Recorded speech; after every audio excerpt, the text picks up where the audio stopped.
Fanjakana rehetrarehetra tsy navita ny asandreo mila mirodana. Le fanontaniana manko ohatran'ny hoe maninona tsy harodana raha zay ny teo amin'ny toeram-pitondra fanjakana efa nirodana eo ary efa nisy olona vaovao nisolo azy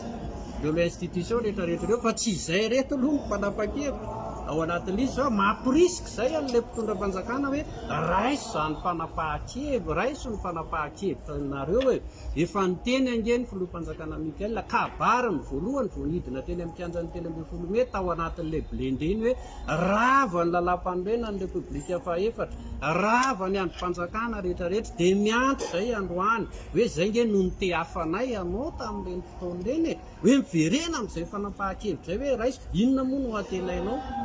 amin'ny Assemblée nationale mahamenatra ihany ange androany zany dala dia verina hoe zay rehetrarehetra dia miala hiro mara daholo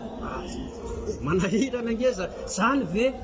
no majorité ho atenain'ilay filoha hiaro azy io zay tsy possible fa ny azo atao dia ny mandrava an'io ihany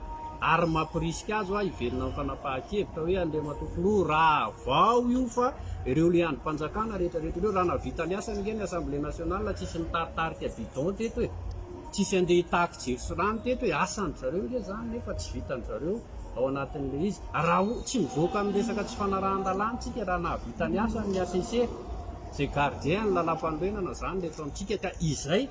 no mahatonga anay zany androany tena mametraka mihitsy hoe raha vao reo rehefa misafidy ny lohany aza matahotra ny masiny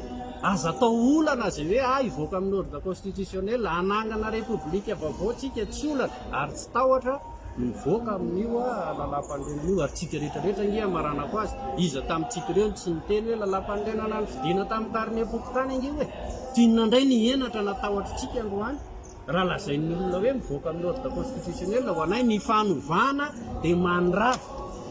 ny institution rehetrarehetra tsy nisy teo ny lalam-panombenana ny voalohany amin'izay raha tena te-hanovo-tsika tsy